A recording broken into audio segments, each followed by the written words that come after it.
पावसाळा जवळ आला असून पनवेल महानगरपालिका ॲक्शन मोडवरती आलेली पाहायला मिळत आहे. महापौर नितीन पाटील यांच्यातर्फे नालेसफाईचा पाहणी दौरा जो आहे तो करण्यात येत आहे. आपल्याबरोबर नितीन पाटील सर आहेत. सर, काय सांगाल? नालेसफाईचा पाहणी दौरा करतायत, काय सांगाल?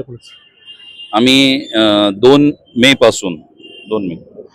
पासून आम्ही सर्व लोकप्रतिनिधी, सभागृह नेते असतील, उपमहापौर असतील, यांनी प्रभाग 17 पासून ही नालेसफाई आणि स्वच्छता मोहीम सुरू केलेली आहे आणि त्याचा इफेक्ट हा चांगला आम्हाला जाणवतो. आज खारघरलाही सुरुवात झाली, कळंबोलीलाही सुरुवात झाली आणि याद्वारे आम्ही नुसतं पाहणी करत नाही, तर आम्ही नागरिकांच्या सूचना, आमच्या काही सूचना ह्याद्वारे पालिका प्रशासन, ठेकेदार आणि लोकप्रतिनिधी आणि नागरिक असा सगळा समन्वय साधून ह्या सर्व कामाचा चांगला रिझल्ट यायला पाहिजे, नागरिकांमध्ये समाधानाचं वातावरण निर्माण झालं पाहिजे, हा आमचा या पाहणी दौऱ्याचा मुख्य हेतू आहे. नाल्यांमध्ये आपण पाहतो की गाळ मोठ्या प्रमाणावरती आहे, दुरावस्था झालेली आहे. काय निर्देश आपण ठेकेदारांना दिले आहेत या ठिकाणी? नाले निश्चितच सातत्याने भरले जातात, ह्याची जाणीव आपण हा लगतचा नाला बघितला तर ह्याच्यामध्ये बाटल्या, म्हणजे पाण्याच्या बाटल्यांचंच प्रमाण खूप दिसतंय. तर हे अस्वच्छता हे कोण बाहेरचे लोक येऊन करत नाहीत, स्थानिक नागरिकच करत असतात.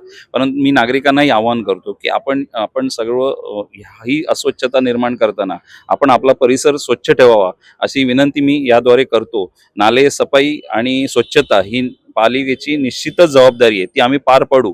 पण आपणही आम्हाला सहकार्य केलं तर निश्चितच आपल्याला चांगल्या आरोग्याची हमी या स्वच्छता मोहिमेद्वारे मिळेल, असा मला विश्वास वाटतो. म्हणूनच कळंबोली आपण पाहतो की हॉटस्पॉट आहे पाणी साचण्याचं.